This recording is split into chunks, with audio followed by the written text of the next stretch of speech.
وہ نفس جو اندر سے ملامت کرتا ہے، دیکھو تم نے جھوٹ بولا، تمہیں جھوٹ نہیں بولنا چاہیے تھا. کسی اور نے ملامت کی یا نہیں کی، تمہارے اندر کوئی شے ہے جو ملامت کرنے لگی. دیکھو تم نے فلاں شخص کا دل توڑ دیا، یہ اچھا کام نہیں کیا. یہ ہے لوامہ جس کی قسم کھائی گئی، لا اقسم بیوم القیامت ولا اقسم بالنفس اللوامہ. یہ نفس لوامہ ہر انسان میں ہے، اور جیسے ہمارے ظاہری وجود کے تقاضے ہیں، بھوک لگتی ہے، پیاس لگتی ہے، اسے کپڑے کی ضرورت ہے موسمی اثرات سے بچاؤ کے لیے، یہ جو مانوی شخصیت ہماری اندر ہے یہ بھی کچھ ڈیمانڈ کرتی ہے. اور انسان اپنے آپ کو مطمئن کرتا ہے، ریشنلائز کرتا ہے. ٹھیک ہے، یہ تو خرابیاں ہیں، لیکن میں نے یہ کام بھی تو آخر کیے ہیں نا. کہ انسان کی ایک لازمی ضرورت ہے اپنے ضمیر کو مطمئن کرنا. اب دیکھیے ہمارے ہاں کے مختلف طبقات میں مختلف تصورات ہیں نیکی کے جو رائج ہیں. ہمارے ہاں ایک مذہبی طبقہ ہے جس کے نزدیک اصل اہمیت ریچولز کی ہے، عبادات کی ہے، رسومات کی ہے. معاملات میں وہ دھوکہ دے رہے ہیں، سودا کر کے پھر گئے. ان کے دلوں میں نرمی نہیں ہے، سائلوں کو دھتکارتے ہیں. لیکن ایک اعتبار سے بہت دیکھیں، سودی کاروبار کرتے ہیں. ٹھیک ہے بھائی، میں سودی کاروبار تو کرتا ہوں، میں نے مسجد میں تو بنوائی ہے، میں نے مسجد میں جھاڑ بھی تو لگوا دیا ہے، میں نے مسجد میں قالین بھی تو بچھوایا ہے. تو نیکی کا ایک تصور یہ ہے ہمارے، اس کا بالکل برعکس ایک تصور ہے جدید تعلیم یافتہ طبقات کا تصور. آپ نے بارہا سنا ہوگا گفتگو، بھائی اصل نیکی یہ ہے کہ کوئی کسی کو دھوکہ نہ دے، جھوٹ نہ بولے، وعدہ پورا کرے، اپنا فرض صحیح طور سے ادا کرے. کہیں ملازم ہے تو اپنے فرائض صحیح طور سے ادا کرے. باقی رہ گئی نماز روزہ، یہ تو انفرادی باتیں ہیں، یہ کوئی کرتا ہے تو اپنے لیے، نہیں کرتا ہے تو کوئی بات نہیں. یہ دونوں ایک دوسرے کے بالکل برعکس تصورات ہیں. اور یہ ہمارے معاشرے میں جدید تعلیم یافتہ طبقات کا تصور نیکی اور ہمارے قدیم علماء اور ان کے زیر اثر جو عوام ہیں ان کے تصور نیکی میں یہ زمین و آسمان کا فرق ہے. آپ کو معلوم ہے کہ اپنی جسم فروش عورتیں جو ہیں وہ بھی نیکی کا کوئی نہ کوئی کام کرتی ہیں. آپ دیکھیں گے محرم میں سیاہ کپڑے پہن کے جلوس کے آگے آگے جا رہی ہیں، سبیلیں لگا رہی ہیں. مختلف مزاروں میں جب عرس ہوتا ہے وہاں جاتی ہیں، دھمال کھیلتی ہیں، وہی سیاہ کپڑے پہن کے. وہ بھی اپنے آپ کو مطمئن کرتی ہیں. مشہور ہے ایک واقعہ شہنشاہ عالمگیر اورنگزیب کا. اس نے دلی میں گانے بجانے پر پابندی لگا دی. اب ظاہر بات ہے جن کا یہ پیشہ تھا ان کا دھندا ختم تو آمدنی ختم. لاکھ کوششیں کی لیکن اورنگزیب ٹس سے بس نہیں ہوا. پھر انہوں نے ایک عجیب ترکیب کی. وہ دریائے جمنا بالکل ساتھ بہتا تھا، یہ قلعہ اس شکل میں بنایا گیا تھا، اب تو ذرا فاصلے پر. تو ایک کشتی میں وہ جمع ہو گئے، سازندے بھی اور ساز بھی، اور گاتے بجاتے ہوئے. انہیں معلوم تھا فلاں وقت جو ہے بادشاہ جھروکے میں بیٹھ کر دریا کی سیر کرتا ہے، وہاں سے گزرے اور ایک شعر گاتے ہوئے گزرے. در کوئے نیک نامی مارا گزر نہ دارند، گر تو نمی پسندی تقدیر قدارا. در کوئے نیک نامی، یہ نیکی جو ہے اس کے کوچے میں ہمارا گزر ہی نہیں ہے. در کوئے نیک نامی مارا گزر نہ دارند، یہ تو اللہ کی طرف سے فیصلہ ہے، اس کی مقرر کردہ تقدیر ہے. گر تو نمی پسندی تغییر کل قضارا، اگر تجھے پسند نہیں ہے تو تقدیر بدل دے. تو بادشاہ ہنس پڑا اور اس نے کہا کہ ٹھیک ہے بھائی، گانے بجانے کی حد تک تمہیں اجازت ہے۔ تو ہر ایک طبقے کا اپنا ایک تصور ہے نیکی کا۔ جیسے میں نے پہلے عرض کیا، بڑے بڑے ڈاکو جو ہیں وہ اپنے علاقے کے بیواؤں یتیموں کی سرپرستی کرتے ہیں، ویسے نہایت درندگی، سفاکی، انسانی جان کی کوئی حیثیت ہی نہیں۔ تو نیکی اصل میں کس شے کا نام ہے، کون سی چڑیا کا نام ہے، نیکی حقیقت میں کیا ہے، وہ ہے اس آیت کا مضمون۔ میں مثال دیا کرتا ہوں، ایک عام قصہ ہے کہ کسی گاؤں میں پہلی مرتبہ ہاتھی آیا۔ اب وہاں نابینا لوگ جو تھے انہیں بھی پتہ چلا ایک عجیب جانور آیا ہے۔ وہ آئے اور کسی نے اس کی ٹانگ کو ٹٹولا، اس نے کہا ہاتھی ایک ستون کے مانند ہے۔ کسی کا اس کے کان کے اوپر ہاتھ پڑا، اس نے کہا چھاج کے مانند ہے وہ۔ کسی نے پیٹ کو ٹٹولا، بہت بڑا ڈھول ہے وہ۔ بالکل یہی معاملہ ہے نیکی کے تصور کے بارے میں۔ اڑائے کچھ ورق لالے نے، کچھ نرگس نے، کچھ گل نے، چمن میں ہر طرف بکھری ہوئی ہے داستان میری۔ کسی نے نیکی کا ایک حصہ لے لیا، کسی نے دوسرا لے لیا، کسی نے تیسرا لے لیا۔ وہ مکمل سراپا نیکی، حقیقی نیکی کس میں ہے، یہ ہے اس آیت کا مضمون۔ اب چوتھے نمبر پر یہ تمہیدی باتیں جو میں عرض کر رہا ہوں، اس آیت کا پس منظر کیا ہے جسے ہم کہتے ہیں شان نزول؟ کیا بحث چل رہی تھی جس میں ہدایت کے لیے یہ آیت نازل ہوئی؟ تو ذہن میں رکھیے کہ تحویل قبلہ اس آیت کا پس منظر ہے، شان نزول ہے۔ آپ کو معلوم ہے مکے میں جب تک حضور رہے، آپ جب نماز پڑھتے تھے تو آپ جنوبی جانب کھڑے ہوتے تھے، یعنی رکن یمانی اور وہ کونا کہ جس میں حجر اسود نصب ہے، ان دونوں کے درمیان کھڑے ہوئے کعبے کی طرف رخ کیا، تو اسی رخ پر بیت المقدس بھی ہے۔ اسے کہتے ہیں استقبال قبلتین، دونوں قبلوں کا بیک وقت استقبال ہو گیا، رخ ہو گیا دونوں طرف، خانہ کعبہ کے بھی اور بیت المقدس کے بھی۔ مدینے میں آ کر تو یہ ناممکن ہے۔ اب اگر کعبے کی طرف رخ کرو گے تو بیت المقدس کی طرف پشت ہو جائے گی، وہ شمال میں ہے، یہ جنوب میں ہے۔ اگر بیت المقدس کی طرف رخ کرو گے تو کعبے کی طرف پیٹھ ہوگی۔ لیکن آپ کو معلوم ہے کہ حضور نے 16 یا 17 مہینے مدینے آنے کے بعد بیت المقدس کی طرف رخ کر کے نماز پڑھی۔ اب ایک شکل تو یہ ہے کہ یہ حضور کا ذاتی اجتہاد ہو اور اس کو اللہ نے تسلیم کر لیا ہو کہ ٹھیک ہے، یہ بھی ممکن ہے۔ اسے تقریر کہتے ہیں اصطلاح میں۔ حدیث کس چیز کا نام ہے؟ حضور کا قول یا فعل یا تقریر۔ پہلی دونوں چیزیں تو آپ جانتے، قول اور فعل۔ یہ تقریر کیا ہے؟ حضور کے سامنے کوئی کام کیا گیا اور حضور نے نہیں روکا، تو امپلائیڈ ہے اس کے اندر کہ یہ کام حرام نہیں ہے، حضور کے سامنے ہوا ہے، آپ نے روکا نہیں۔ تو اگر یہ ذاتی اجتہاد تھا تو تقریر ہو گئی اس کی اللہ کی طرف سے۔ لیکن زیادہ غالب پہلو یہ ہے کہ یہ اللہ کے حکم سے حضور نے کیا،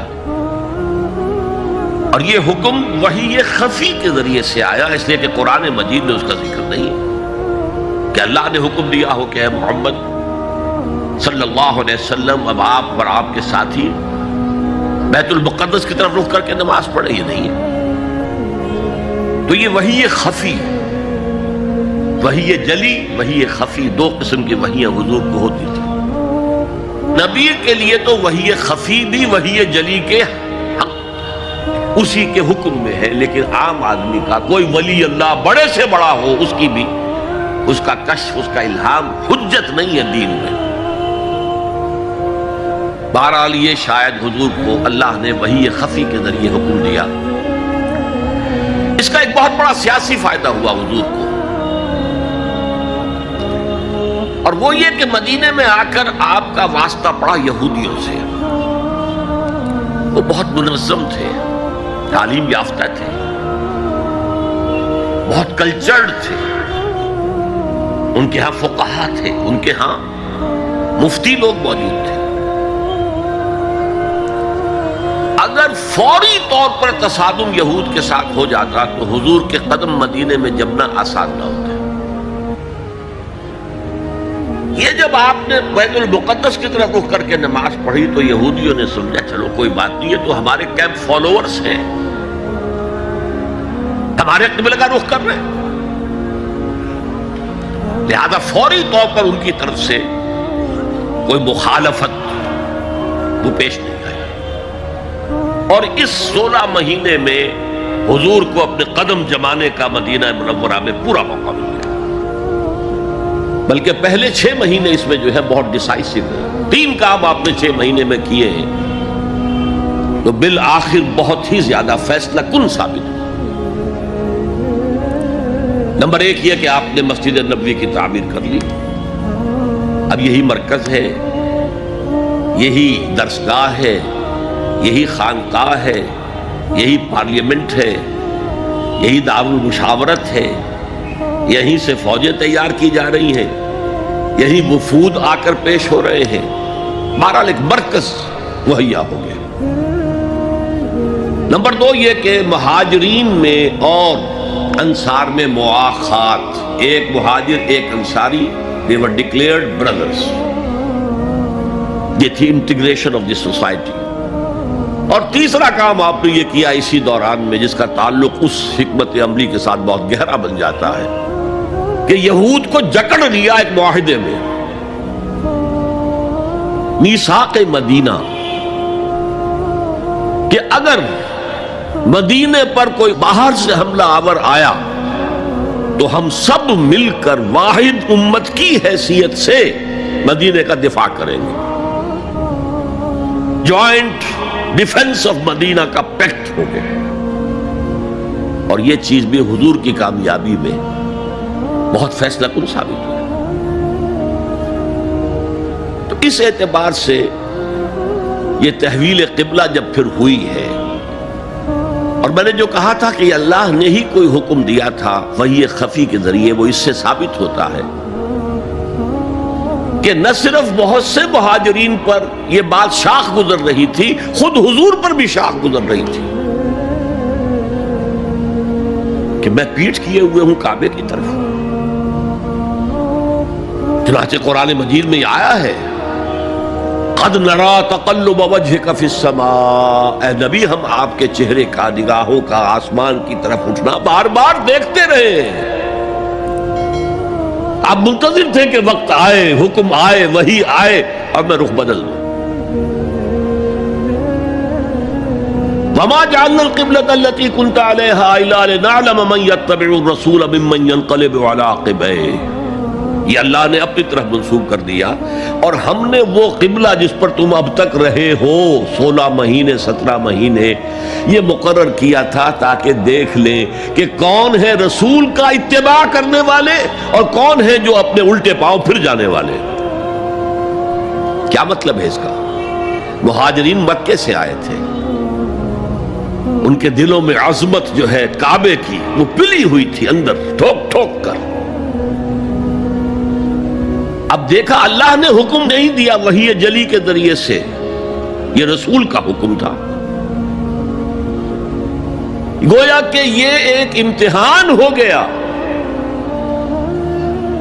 کہ کہیں تمہاری حمیت جاہلی، تمہاری محبت جو تمہیں کعبے سے ہے وہ تمہیں اسلام سے پھیر تو نہیں دیتی؟ آیا تم رسول کے حکم کو مقدم رکھتے ہو اور اپنی کسی سابقہ حمیت، جسے حمیت جاہلی ہم کہہ دیں گے، اس کو مقدم رکھتے ہو؟ یہ ایک سخت امتحان تھا جس میں کہ اہل مکہ جو مہاجرین تھے وہ مبتلا کیے گئے، اور خاص طور پر یہ بات کہ رسول کا حکم ماننے کی تاکید، چاہے ابھی قرآن میں کوئی آیت نہیں آئی ہے لیکن حقیقی مومن کے لیے رسول کا فرمانا بھی ایسے ہی ہے جیسے کہ اللہ کا فرمانا۔ اس کی تربیت بھی ہو گئی۔ لیکن یہ کہ اکثر کا معاملہ یہ تھا کہ یہ معاملہ شاخ گزر رہا تھا، یہاں تک کہ حضور کا معاملہ بھی تھا قد نرا تقلب وجهك في السماء فلنولينك قبلة ترضاها، تو اے نبی ہم بدل دیں گے قبلہ وہ جو آپ کو پسند ہے، اب رخ کرو مسجد حرام کی طرف، فولوا وجوہکم شطر المسجد الحرام، اب اپنا رخ کر لو مسجد حرام کی طرف۔ چنانچہ مدینے میں ایک مسجد القبلتین ہے، جو حضرات گئے ہیں زیارت کرتے ہیں انہوں نے زیارت کی ہو۔ حضور مدینے سے باہر ایک قبیلے کی جگہ تھی، وہ وہاں گئے ہوئے تھے، کوئی دعوت طعام تھی، دوپہر کا کھانا تھا، اسی وقت ظہر کا وقت ہو گیا۔ حضور نے جماعت کھڑی کی اور قبلہ جو ہے بیت المقدس، اسی نماز کے دوران یہ آیات وہی نازل ہو گئی، آپ نے فوراً رخ بدلا اور پوری جماعت نے رخ بدل لیا، اور اسی لیے اس مسجد میں دو قبلے ہیں، دو محرابیں ہیں، ایک شمال کی جانب بیت المقدس کی جانب، دوسری جنوب کی جانب یعنی مکہ مکرمہ کی جانب۔ اب یہ تحویل قبلہ جو ہے یہ ہے بات اصل میں سمجھنے کی، ایک بہت بڑے فتنے کی بنیاد بن گیا۔ فتنہ آزمائش کو کہتے ہیں اور فتنہ فساد کو بھی کہتے ہیں۔ فساد یہودیوں کی طرف سے شروع ہوا، یہ کیسا نبی ہے جس کا قبلہ ہی معین نہیں، ابھی یہ شمال کی طرف رخ کر کے نماز پڑھ رہا تھا اور اب اس نے جو ہے جنوب کی طرف رخ کر لیا، کیسا رسول ہے یہ، کیسا نبی ہے؟ حضور کے خلاف لوگوں کو بھڑکانے کا انہیں اب ایک موقع ہاتھ آ گیا، اور آپ کے علم میں ہے کہ اوس اور خزرج کے جو عوام ہیں وہ یہود کے بہت زیر اثر تھے، بہت زیر اثر تھے۔ وہی بات کہ وہ سمجھتے تھے ہمارے پاس نہ کوئی شریعت ہے، نہ کتاب ہے، نہ کوئی قانون ہے، نہ ہمارے ہاں کوئی مفتی ہے نہ قاضی ہے، ان کے ہاں تو کتاب ہے، شریعت ہے، مفتی ہے، قاضی ہے، ان کا تو بڑا کلچرڈ لوگ ہیں، تو ایک روب تھا ان کا۔ لہذا یہ ایک ان کو موقع مل گیا کہ اس پر لوگوں کے جذبات کو بھڑکائیں اور حضور سے برگشتہ کر دیں۔ دوسری طرف سادہ لو مسلمانوں کے اندر بھی ایک فتنہ بطور آزمائش آ گیا کہ اگر اصل قبلہ یہ تھا تو یہ 16 مہینے کی نمازیں تو ہماری اکارت گئی، غلط رخ پر پڑی ہم نے، اور نماز تو دین کا اصل ستون ہے، اور یہ نمازیں ہماری ضائع ہو گئی۔ یہ ان کے دلوں میں ایک وسوسہ پیدا ہوا۔ اس پہلو سے اس مسئلے پر بڑی مفصل گفتگو قرآن میں ہوئی ہے، میرے اور آپ کے لیے، بلکہ مجھے اعتراف ہے کہ میں یہ سوچتا رہا اتنی مفصل گفتگو بار بار فولوا وجوہکم شطر المسجد الحرام، فولوا وجوہکم شطر، یہ بار بار پورے 2 رکوع قرآن مجید میں، سورہ بقرہ کا 17واں رکوع 18واں رکوع اسی پر، اس لیے کہ ہم اس سینسٹیونیس کا اندازہ نہیں کر سکتے کہ جو اس وقت پیدا ہو گئی تھی اس پر۔ تحویل قبلہ پر یہ معمولی نہیں بات تھی، یہود نے سمجھ لیا تھا کہ اب معلوم ہوا یہ ایک نئی امت کا آغاز ہے، اس کا مرکز اب نیا بن گیا ہے۔ اب تک وہ سوچ رہے تھے کہ ہمارے ہی، چنانچہ ایک اور واقعہ ہوا تھا کہ یہ عاشورہ کا روزہ رکھتے تھے یہودی، حضور نے پوچھا کیوں رکھتے ہو 10ویں محرم کا روزہ؟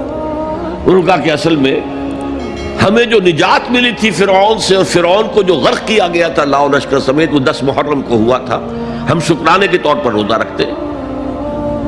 حضور نے فرمایا کہ موسیٰ کے تو ہم تم سے زیادہ مستحق ہیں، لہذا مسلمانوں کو حکم دیا کہ تم بھی 10ویں محرم کا روزہ رکھا کرو۔ اب یہ چیزیں ایسی تھیں کہ جس سے وہ پیسیفائیڈ تھے ایک طرح سے کہ نہیں یہ کوئی نئی چیز نہیں ہے، یہ ہمارے کیمپ فالوورز ہیں، بلکہ حضور نے فرمایا تم 2 روز کا روزہ رکھو، 9ویں محرم کا بھی 10ویں کا۔ بہرحال اس پر جو ایک تشویش ہوئی ہے، اس تشویش کو دور کرنے کے لیے 2 رکوع 17واں 18واں رکوع 2 رکوع پورے کے پورے اسی بحث پر مشتمل ہیں، اور اس کے علاوہ اب میں مثال دوں کہ میرا ایک ہاتھ یوں ہے، ایک ہاتھ یوں ہے، بیچ میں میرا جسم ہے، تو اس بحث کا جسم جو ہے وہ تو وہ 2 رکوع ہیں، رکوع 17واں 18واں، لیکن ادھر دور پہلے ایک آیت آ گئی تھی جس نے زمین ہموار کی، للہ المشرق والمغرب فینما تولوا فثم وجہ اللہ، 2 رکوع پہلے، مشرق و مغرب سب اللہ کے ہیں، جدھر بھی رخ کرو اللہ کا رخ ہے۔ قبلے کا مطلب یہ تو نہیں ہے کہ اللہ اس سمت میں محدود ہے، معاذ اللہ، اللہ کا رخ، اللہ تو مشرق میں ہے، مغرب میں ہے، شمال میں ہے، جنوب میں ہے، فوق میں ہے، تحت میں ہے، ہر جگہ ہے۔ للہ المشرق والمغرب فینما تولوا فثم وجہ اللہ، مشرق و مغرب سب اللہ کے ہیں، جدھر بھی تم رخ کرو گے وہ اللہ کا رخ ہے۔ یہ ایک تمہید ہو گئی تھی۔ اس کے بعد ویسے وہاں جا کر عجیب سا محسوس ہوتا ہے کہ یہاں تو کوئی سیاق و سباق تو تھا نہیں، یہ آیت کس حوالے سے آئی ہے؟ اصل میں اس بحث کے لیے تمہید وہاں سے شروع کر کے بات چھوڑ دی گئی، اور پھر 2 رکوع آگے جو ہے وہ یہ آیت آ گئی کہ اگر ابھی کوئی ریزیڈول ایفیکٹ باقی ہے تو اب ان سے کہا جا رہا ہے سخن شناس نئی دل برا خطائی جاست، لوگوں تم بات نہیں سمجھتے، سخن شناس نہیں ہو اے میرے محبوب، دل برا، سخن شناس نئی دل برا خطائی جا، خطا یہاں ہے، تم جسے اصل نیکی سمجھ بیٹھے ہو، ریچول، ظاہری شکل، وہ اصل نیکی نہیں ہے، وہ کل نیکی نہیں ہے، نیکی تو اصل میں ایک روح ہے جو پورے وجود میں سرایت کرتی ہے، ایک بالکل مختلف انسان وجود میں لاتی ہے، ایک پورا مختلف کردار وجود میں لاتی ہے۔ نیکی تو حقیقت میں وہ ہے، جیسے کہ ہمیں معلوم ہے نماز کا ایک ظاہر ہے، فقہ اس سے بحث کرے گی، لیکن اصل نماز آپ کو اللہ کی حضوری کا شرف حاصل ہوا، کچھ حضور قلب میسر آیا، کوئی خشوع و خضوع ہوا، کوئی اللہ کے ساتھ مخاطبت اور مکالمے کی صورت پیدا ہوئی؟ کیا تم نے جب سجدہ کیا تو محسوس کیا کہ تم نے اپنے رب کے قدموں پر اپنا سر رکھ دیا ہے؟ اگر یہ نہیں ہے تو ٹھیک ہے، فقہی نماز ادا ہو گئی، اصل نماز تو ادا نہیں ہوئی، نماز کی روح تو تم نے نہیں پائی۔ تو ہر شے کا ایک ظاہر ہے اور ایک اس کی روح ہے، باطنی روح۔ ہم اپنی مجبوری سے ظاہری ہی بات کو دیکھ سکتے ہیں، روح تو ہماری نگاہوں کے سامنے ہے نہیں، جس کا نتیجہ یہ نکلتا ہے کہ صرف ظاہر ہی ظاہر رہ جاتا ہے، روح کی طرف توجہ ہی نہیں ہوتی۔ اور یہی سب سے بڑا الزام، سب سے بڑی تنقید حضرت مسیح کی تھی یہودیوں پر۔ تم مچھر چھانتے ہو اور سموچے اونٹ نکل جاتے ہو۔ ظاہری معاملات میں، فقہی معاملات میں بحثیں ہو رہی ہیں، مفصل بحثیں ہو رہی ہیں، اور کفر کے فتوے لگ رہے ہیں، تم نے اگر یہ کر دیا تو یہ ہو گیا، اور سموچے اونٹ نکل رہے ہو، حرام کاموں میں تم ملوث ہو، سود تم لے رہے ہو۔ یہ ہے کہ تمہارا معاملہ سارا کا سارا دین کی ظاہر سے رہ گیا۔ اور یہ جو فرمایا کہ تمہاری مثال ان قبروں کی سی ہے جن کے اوپر تو سفیدی کر رکھی ہے لیکن اندر گلی سڑی ہڈیوں کے سوا کچھ نہیں۔ روح دین سے تم ناآشنا ہو چکے ہو، محبت خداوندی تم میں نہیں ہے، لیکن ظاہر پرستی ہے، مظاہر پرستی ہے، ریچولزم ہے، تمہارا دین یہ بن کر رہ گیا۔ آج ہمارے ہاں بھی صورتحال مختلف نہیں ہے، میں عرض کر چکا ہوں۔ سب سے بڑا طبقہ ہمارے ہاں ظاہر بات ہے کہ جو ہمارے علماء کے زیر اثر ہے، اور وہ فقہاء ہیں، اور فقیہ کا کام ہی ہے کہ وہ ظاہر سے بحث کرے، باطن سے تو بحث نہیں کر سکتا۔ لہذا ریچولز ہی ریچولز رہ گئے ہیں، حقیقی روح ہر شے کی ختم ہو چکی ہے۔ رہ گئی رسم اذاں روح بلالی نہ رہی، اور فلسفہ رہ گیا تلقین غزالی نہ رہی۔ نماز و روزہ و قربانی و حج یہ سب باقی ہے، تو باقی نہیں۔ اب آئیے اس پر غور کیجئے، جو میں نے عرض کیا تھا لیس البر، اب زبر اور پیش میں زمین و آسمان کا فرق ہو جاتا ہے۔ لیس البر ہوتا جیسا کہ ہے سورہ بقرہ میں آگے جا کر، لیس البر ان تأتوا البیوت من ظہورها، ان کے ہاں یہ قاعدہ تھا یا ایک رواج ہو گیا تھا کہ اگر احرام باندھ کر گھر سے نکل آئے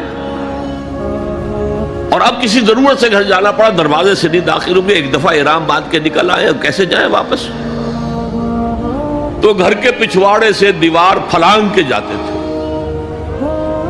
تو وہاں کہا یہ کوئی نیکی نہیں ہے۔ لیس البر ہوتا تو اس کا مطلب ہوتا سرے سے کوئی نیکی نہیں ہے، یہ تو ہمارا من گھڑت ایک خیال ہے۔ لیس البر یہ خبر ہے جسے مقدم کیا گیا ہے، اور اس کا مفہوم اب ہو گیا حصر کا، کل نیکی یہ نہیں ہے، یعنی نیکی کا ظاہر بھی ضروری ہے۔ یہ نہ سمجھو کہ نماز کا ظاہر کوئی معنی نہیں رکھتا، طہارت حاصل ہوئی ہے یا نہیں ہوئی ہے، وضو صحیح ہوا ہے یا نہیں ہوا ہے، جو پانی استعمال کیا تھا وہ بھی پاک تھا کہ نہیں تھا، یہ ساری چیزیں ضروری ہیں، دین کا ظاہر بھی ضروری ہے۔ یہ نہ نفی کیجئے کہ ان فقہا کا کیا ہے، ظاہر ہی کو لیتے ہیں۔ ہمارے ہاں بعض جو ہے انتہا پسند جو ہے، جو ملنگ ٹائپ صوفی ہوتے ہیں، ایک تو حقیقی کوئی صوفی ہو، ایک ملنگ ٹائپ، وہ ان تمام چیزوں کو چھوڑ بیٹھتے ہیں۔ جیسے میں نے آپ کو شعر سنایا تھا اور اختلاف بھی کیا تھا، مولانا روم نے کچھ زیادتی کی ہے، سختی کی ہے، انداز بیان اچھا نہیں ہے کہ ماز قرآن مغزہ برداشتیم استخاں پیش سگاں انداختیم، ہم نے قرآن سے اس کا اصل مغز جو ہے وہ کشید کر لیا ہے، ہڈی کا گودا ہم نے کھینچ لیا، اب ہڈی خالی ہمیں پھینک دی ہے۔ یہ ہمارے صوفیہ میں سے بعض کا طرز عمل رہا ہے جو غلط ہے۔ نہیں، ظاہر بھی اہم ہے، ظاہر بھی نیکی ہے۔ صلو کما رأیتمونی اصلی، نماز پڑھو اسی طرح جیسے مجھے دیکھتے ہو کہ میں نماز پڑھتا ہوں، ظاہر بھی کنفرم کرنا چاہیے اس کے ساتھ، لیکن اصل شے نماز میں توجہ ہے، انابت ہے، خشوع ہے، خضوع ہے، حضور قلب ہے۔ لہذا یہاں ترجمہ ہوگا کل نیکی یہی نہیں ہے کہ تم اپنے چہرے مشرق اور مغرب کی طرف کر لو، یہ تو ظاہر ہے۔ اور اس میں مجھے غالب کا شعر یاد آ رہا ہے، قبلے کو اہل نظر قبلہ نما کہتے ہیں، ہے پرے سرحد ادراک سے اپنا مسجود، جسے ہم سجدہ کر رہے ہیں وہ تو ہمارے ادراک اور شعور اور وہم اور خیال اور تصور اور تخیل سے وراء الورا وراء الورا وراء الورا ہے، پرے سرحد ادراک سے اپنا مسجود، قبلے کو اہل نظر قبلہ نما کہتے ہیں، یہ کعبہ تو قبلہ نما ہے۔ بہرحال اب اس کی نفی کرتے ہوئے، جزوی نفی، کلی نفی نہیں ہے، لیس البر، کل نیکی یہ نہیں ہے کہ تم اپنے چہرے مشرق اور مغرب کی طرف کر لو، ولکن البر، بلکہ نیکی اس کی ہے، یہاں پر بھی اب لفظ محذوف ہے، ولکن البر بر من آمن باللہ والیوم الآخر، نیکی تو حقیقت میں اس کی ہے۔ اس میں آگے بڑھنے سے پہلے مجھے یاد آیا کہ میں بر کے مفہوم پر بھی کچھ گفتگو کر لوں۔ بر کسے کہتے ہیں؟ بہت عمدہ باتیں جو ہے پہلے کہی ہیں۔ بر اور بر یہ دونوں مادہ تو ایک ہی ہے، بحر و بر۔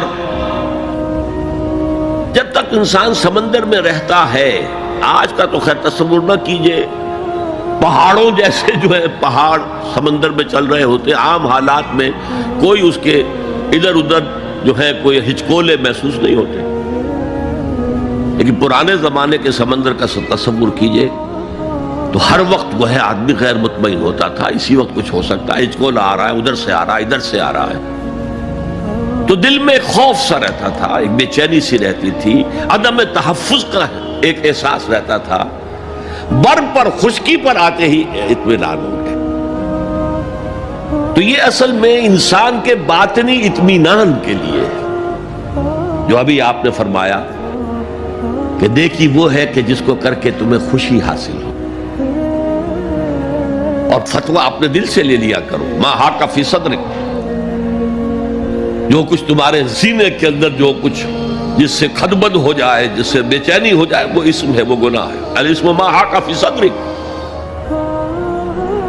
وکرہت ان یطلع علیہ، اور گناہ وہ ہے کہ جس کے بارے میں تمہیں یہ پسند نہ ہو کہ لوگوں کو اس کی اطلاع ہو، وہ گناہ ہے.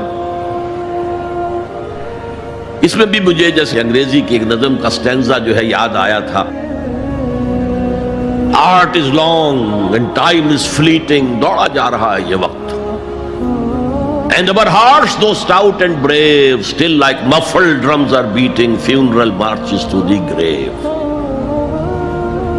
اپنے دل کی ہر بیٹ کے ساتھ ہم اپنی قبر سے قریب سے قریب تر ہوتے جا رہے ہیں.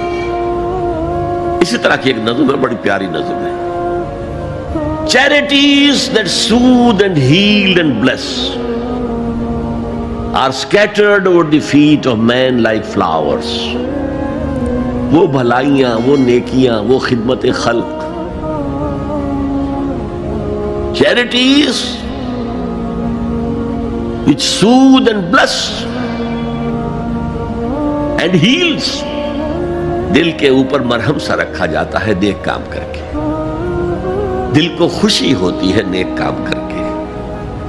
Charities that soothe and heal and bless are scattered over the feet of man like flowers. یہ تو ان پھولوں کے مانند ہے جو انسان کے قدموں میں پڑے ہوئے ہیں، جس کو چاہے اٹھا لے، جو چاہے اٹھا لے. No mystery is here, no special boon for the high and not for the low. The smoke ascends as high from the hearth of a humble cottage as from that of a haughty palace. دھواں اٹھتا ہے تو ایک کٹیا میں جو چورا جل رہا ہے اس سے بھی اٹھے گا تو جائے گا اوپر، اور محل کا کوئی بہت بڑا کچن ہے تو اس سے بھی اٹھے گا تو اوپر جائے گا. لہذا یہ غریب اور امیر کا فرق نہیں ہے، ہر شخص اس نیکی میں سے حصہ لے سکتا ہے. تمہارے پاس ایک روٹی تھی، تم نے آدھی دے دی کسی مانگنے والے کو، تمہارا حصہ ہو گیا، بہت بڑا حصہ ہو گیا. اور کسی بڑے امیر آدمی نے 150 جو ہے مسکین کو کھانا کھلا دیا، وہ اس کے قریب بھی نہیں آ سکے گا اجر و ثواب کے اعتبار سے اس شخص کے کہ جس کے پاس ایک ہی روٹی تھی اور اس نے آدھی دے. تو بر جو ہے حقیقت میں لیس البر ان تولوا وجوهکم قبل المشرق والمغرب ولكن البر من آمن بالله والیوم الآخر والملائکۃ والکتاب والنبیین. میں بھی ایک زمانے میں اس پر کچھ متردد سا ہوتا تھا، کچھ سوچتا تھا یہ نیکی کا تعلق تو ہم عمل سے سمجھتے ہیں، یہاں ایمان کی بحث کی کیا ضرورت ہے؟ ایمان تو ایک باطنی حقیقت ہے، نیکی جو ہے وہ ایک ظاہری خارجی حقیقت ہے. لیکن پھر سمجھ میں آیا کہ اصل نیکی وہ نیت ہے جس کے ساتھ وہ کام کیا جا رہا ہے. اگر خیرات بانٹی جا رہی ہے، جھگیوں میں جا کر میلے کچیلے بچوں کو گود میں لے کر اپنی سفید اشکروں کو بھی خراب کیا جا رہا ہے، اور معلوم ہے کہ یہ اس لیے کر رہا ہے کہ آئندہ الیکشن میں کھڑا ہونا ہے، تو کوئی ہے جو کہے گا کہ یہ نیکی ہو رہی ہے؟ کام تو بظاہر بڑی نیکی کا کام ہے. نیکی کے لیے شرط اول اللہ پر ایمان ہے، اس کی موٹیویشن لو آف گاڈ. اس کے سوا اگر کوئی اور موٹیو ہے، اگر دنیا میں شہرت چاہیے، اگر اس نیکی کے ذریعے سے بھی مال کمانے کا معاملہ ہے، دھندا ہے، نیکی کے پردے میں دھندا ہو رہا ہے، وہ نیکی نہیں ہے، چاہے ظاہری اعتبار سے وہ بہت بڑی نیکی ہو. تو سب سے پہلا مسئلہ نیت کا ہے، نیت کا ہے، نیت کا ہے. کس ارادے کے تحت یہ نیکی کی جا رہی ہے، کیا مقصود ہے، کیا مطلوب ہے. چنانچہ نوٹ کیجئے اکثر محدثین نے اپنے جو مجموعے مرتب کیے احادیث کے، ان میں پہلی آیت کون سی، پہلی حدیث کون سی لاتے ہیں؟ حضرت عمر رضی اللہ تعالیٰ عنہ سے روایت ہے، انما الاعمال بالنیات، نیکیوں کا، نیک اعمال کا دار و مدار نیتوں پر ہے۔ وانما لکل امرئ ما نویٰ، ہر شخص کو وہی کچھ ملے گا جس کی اس نے نیت کی ہوگی۔ فمن كانت ہجرته الى اللہ ورسولہ فہجرته الى اللہ ورسولہ، جو کوئی ہجرت کر رہا ہے، مکے میں گھر بار چھوڑ کر جا رہا ہے، اپنے وطن کو ترک کر کے جا رہا ہے مدینے کی طرف، صرف اللہ اور رسول کے لیے، اس کی ہجرت اللہ اور اس کے رسول کے لیے۔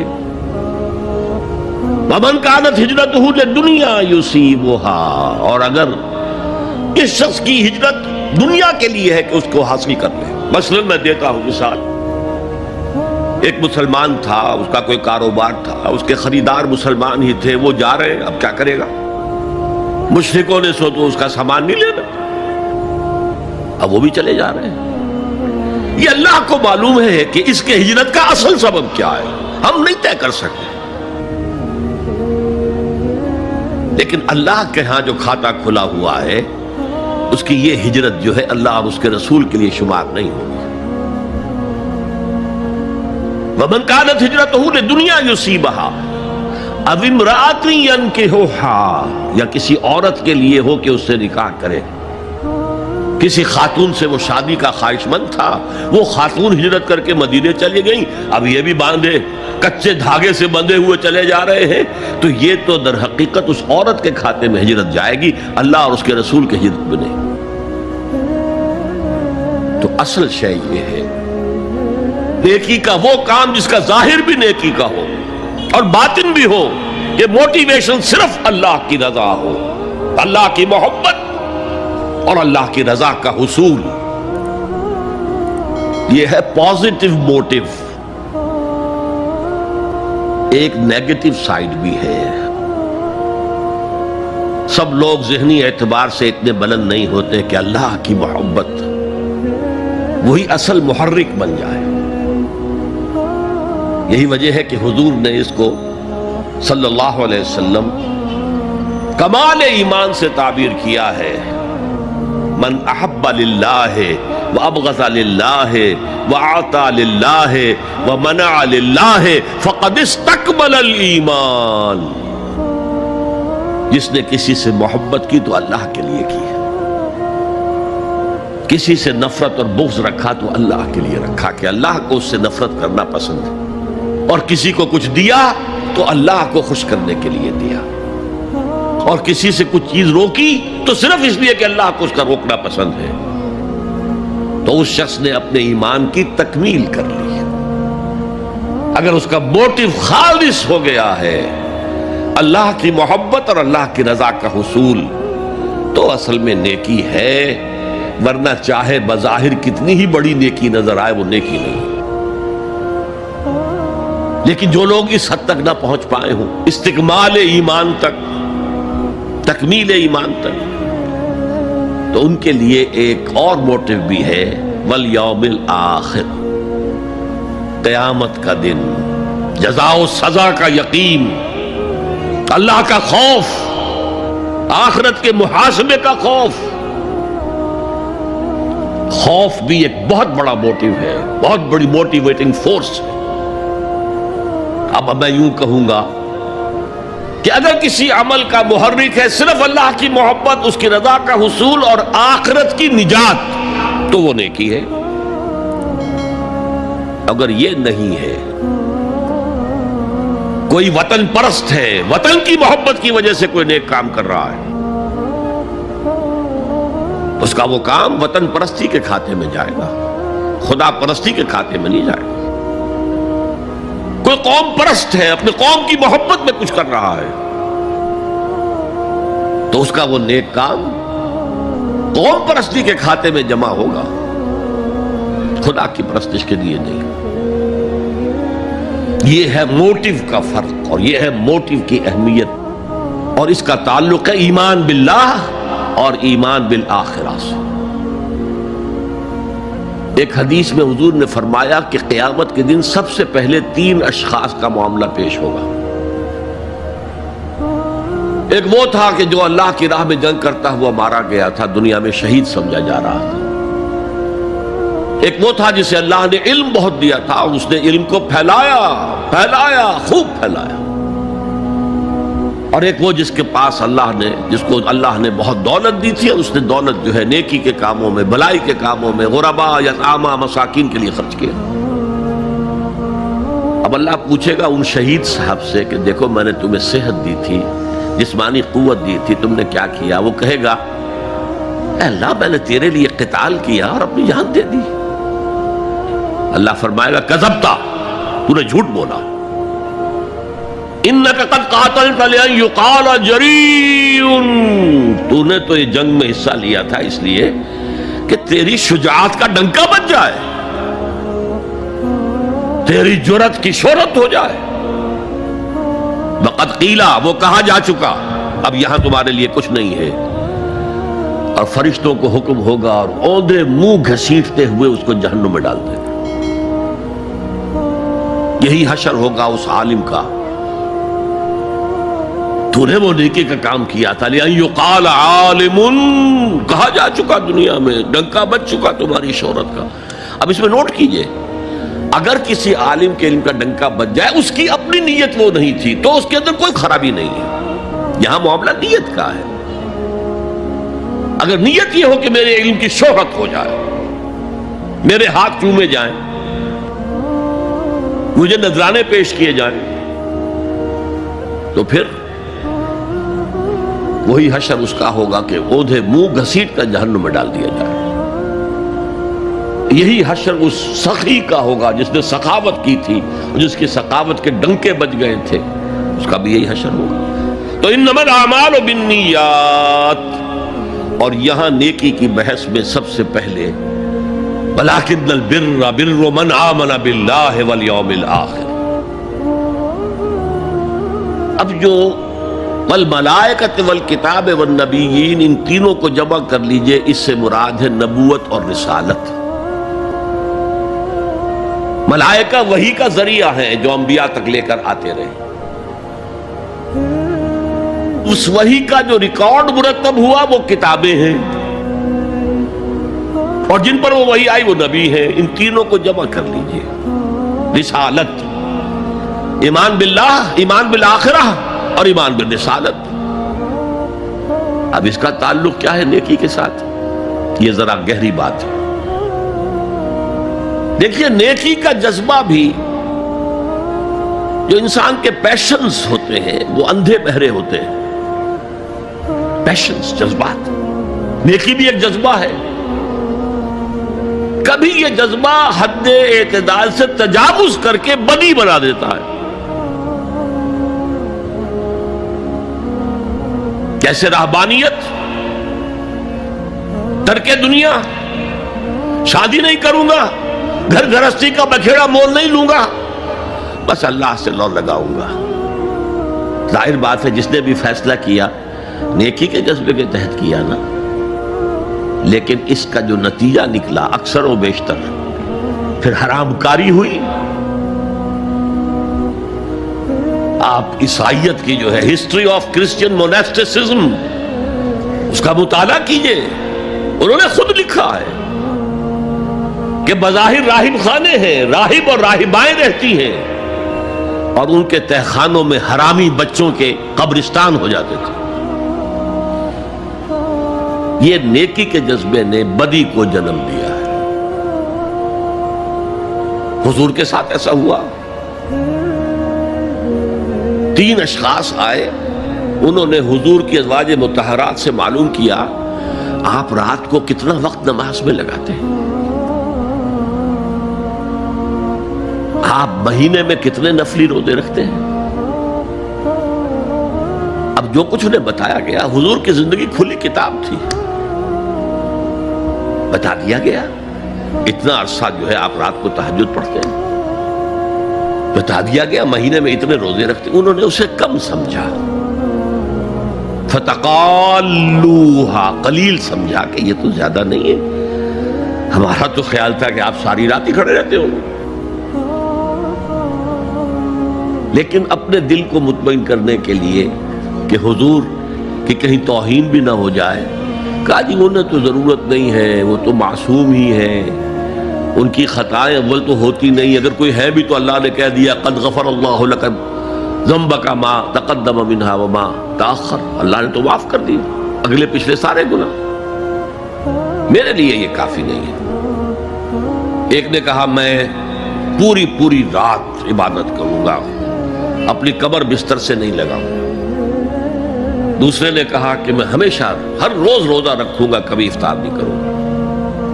تیسرے نے کہا میں کوئی شادی بیاہ نہیں کروں گا، یہ ککیڑ میں نہیں پڑھوں گا میں۔ حضور کو خبر ہو گئی، آپ نے طلب فرمایا اور غصے کے انداز میں وہ الفاظ کہے کہ جو حضور سے بالکل متوقع نہیں ہے۔ واللہ انی لاتقاکم واخشاکم، خدا کی قسم میں تم سب سے زیادہ متقی ہوں اور سب سے زیادہ اللہ سے ڈرنے والا ہوں، لیکن میرا طریق یہ ہے کہ میں رات کو سوتا بھی ہوں اور نماز بھی پڑھتا ہوں، میں روزہ رکھتا بھی ہوں، ناغہ بھی کرتا ہوں، میں نے شادیاں کی ہیں، متعدد ازواج میرے گھروں میں ہیں۔ فمن رغب عن سنتی فلیس منی،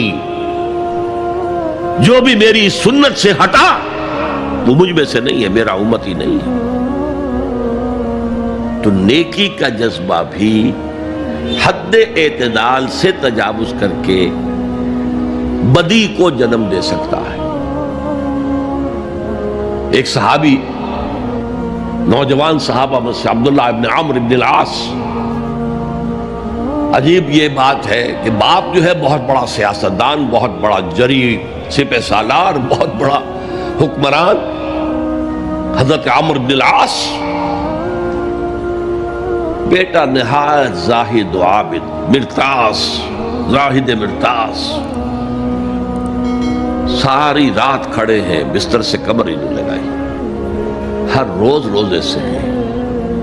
یہ خبر دی گئی حضور کو تو آپ نے طلب فرمایا یا عبداللہ اولم اخبر انک تقوم اللیل وتصوم النہار، اے عبداللہ مجھے یہ خبر نہیں دی گئی ہے، یعنی یہ بات جو ہے صحیح ہے کہ نہیں کہ تم ساری رات عبادت کرتے ہو، ہر روز روزہ رکھتے ہو؟ کیا کہہ سکتے تھے؟ بلا یا رسول اللہ، حضور ایسا تو ہے۔ فرمایا لا تفعل، ہرگز ایسا مت کرو، فإن لزوجك عليك حقا وإن لزورك عليك حقا بل إن لنفسك عليك حقا، تمہارے نفس کے بھی تم پر حقوق ہیں، تمہاری بیوی کے بھی تم پر حقوق ہیں۔ ان کی زوجہ سے کسی نے پوچھا تھا تم ہمیشہ میلی کچیلی رہتی ہو، کبھی ہم نے تمہیں کسی اچھے لباس میں کس کوئی جسے سنگھار کہہ دیتے کہ یہ میں نے دیکھا؟ تو ان کا کہ مجھے کیا غرض ہے، تمہارے بھائی کو تو مجھ سے کوئی غرض ہے ہی نہیں، میں کس کے لیے بناؤ سنگھار کروں؟ یہ بھی الفاظ آتے ہیں۔ فرمایا ہرگز مت کرو،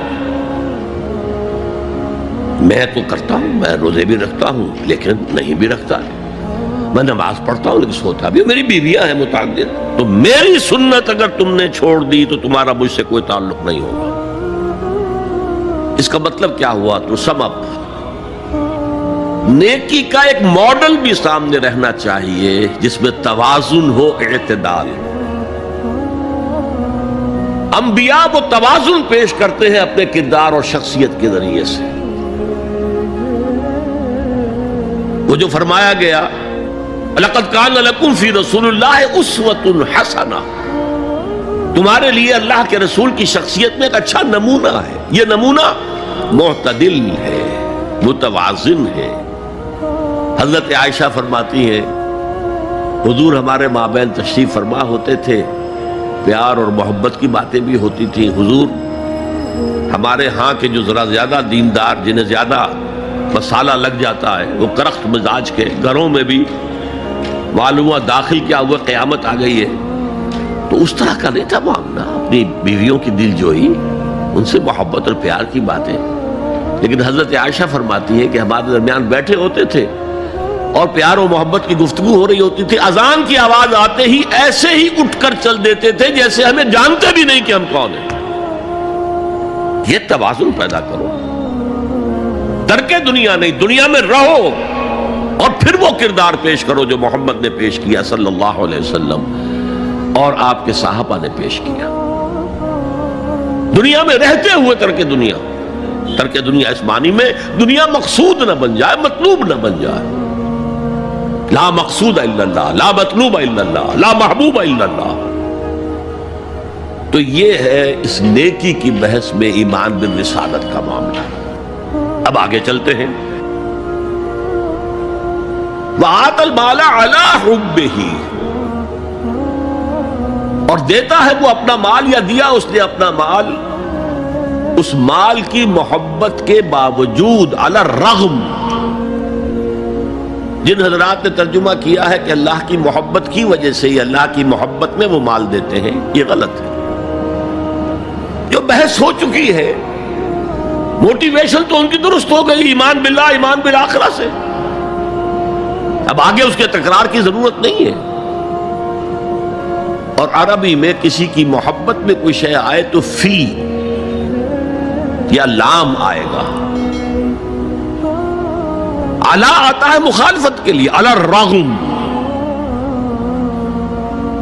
مال محبوب ہے، کس کو نہیں ہے؟ زین للناس حب الشہوات من النساء والبنین والقناطر المقنطرۃ من الذهب والفضة والخیل المسومۃ والانعام والحرث۔ انسان کی سرشت کو اللہ سے زیادہ جاننے والا کون ہے؟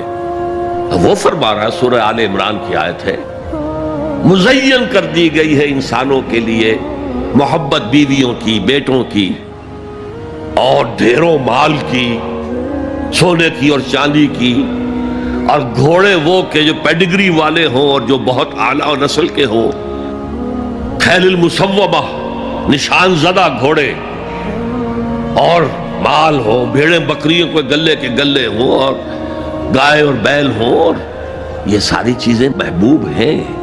اس محبت کے خلاف عمل کرتے ہوئے مال خرچ کرنا تبھی تو مجاہدہ ہے۔ تو جیسے اردو میں ہم علی الرغم کہتے ہیں، علی الرغم، باوجود اس کی محبت کے وہ خرچ کرتے ہیں۔ اب یہاں جو اصل نوٹ کرنے کا نقطہ ہے وہ کیا ہے؟ دیکھیے، اسلام کا جو نظام ہے دنیاوی، اس میں ایمان کے بعد پہلی شے نماز ہے۔ وہ جو کہا گیا ہے کہ قیامت کے دن سب سے پہلا محاسبہ نماز کا ہوگا، اور جب ہماری مسجدوں کے اندر لکھے ہوتے تھے فارسی کے اشعار، روز محشر کے جان گداز بود، اولی پرسش نماز بود۔ اگر آپ کو ہماری ویڈیو اچھی لگی تو ہمارے چینل کو سبسکرائب ضرور کریں